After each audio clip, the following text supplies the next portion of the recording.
What's going on, and welcome to the first episode of Money Saving Gear Hacks. And in this episode, we're going to be talking about the setup and configuration of the 3M 6300 respirator for any helmet that is running the arc rail or similar rail system.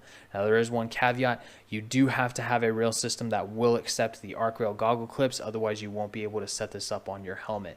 Now, I have taken the time and I have done the research. Team Wendy, M-Tech, OpsCore, Cry Precision, and Galvion all have rail systems that will accept this clip, so you will be able to set this up on any one of their helmets. With that said, this is a great alternative when it comes down to some of the more expensive systems that are out there, like the OpsCore and the O2 Tactical. Those systems are going to range between $200 and $350 depending on availability and where you're purchasing it from. So do take that into consideration, because this whole system right here in configuration is only going to cost you between $25 and $35. So with that said, I will put all of the links in the description for OpsCore, O2 Tactical, and 3M, so that way you can compare all the respirators that are on the market and determine what's going to be best for you. In addition to that, I'll put all of the Amazon links in the description, so that way you can go straight to the product and be able to purchase it and not have to deal with trying to search and find the parts and the components to this configuration and setup. So with that said, I'm going to dive right into everything that you see on the table, so that way we can get into the actual setup and configuration of this mask for your helmet. This is the actual 3M 6300 respirator. This will come with both the filters and this head and neck band. Now, when it comes down to this head and neck band, it will fit underneath the helmet, but it can get irritating. It will rub. The helmet will push all that plastic into your head, and it can become pretty irritating. So do take that into consideration. But I would highly recommend keeping it in the event that you want to set that back up the way it is originally configured and be able to run that without a helmet. So in addition to that, you will need your arc rail goggle clips, and then you will need a 3/8 inch or 10 millimeter nylon webbing. Whether you go with a nylon webbing or a elastic webbing, it's completely up to you. The elastic webbing will give you that little bit of stretch when it comes down to it, which can be nice. As you can see, I have these Sea to Summit nylon straps.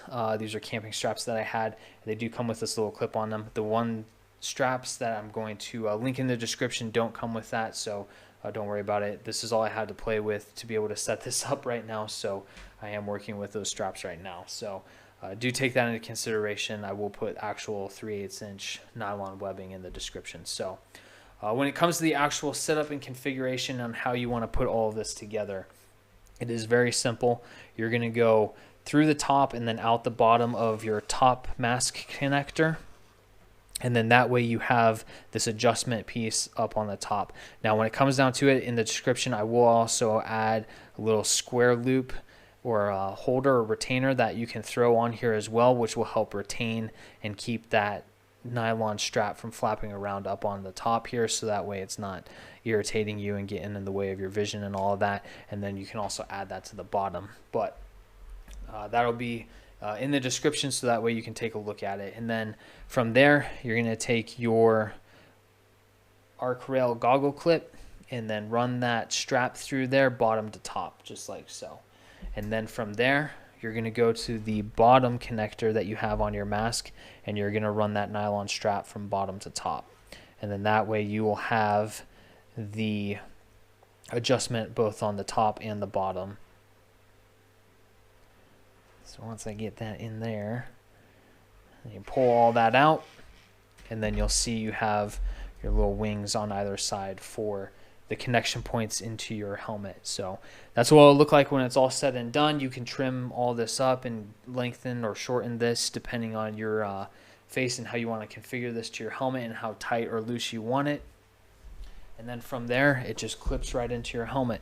So you're just going to clip right in, make your adjustments, clip into the other side.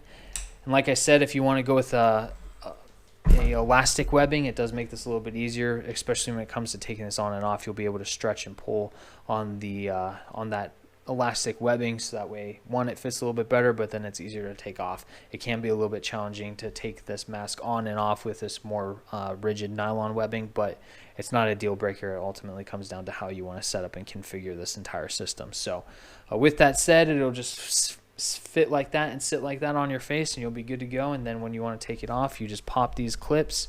They come right out. stow it back in your gear bag or your gear box, whatever the case may be, and you'll be good to go. So take all that into consideration. It is a pretty simple setup and configuration, so that way whether you're dealing with stuff real world environments or training environments, you have that respirator to breathe through. I know with everything that's been going on with COVID and the whole chaos that is created, this is a good way to be able to set things up on your helmet or whatever other systems that you're running. So take all that into consideration. This is an awesome setup. It is a really simple setup when it comes down to it, and it is a huge money saver in the long run. Being able to spend just $35 and have something set up and configured for your helmet rather than something that's $200 to $300. So if you have any questions, please feel free, leave a comment. We'll answer any questions that you have. Like, share, and subscribe, and we'll see you next time.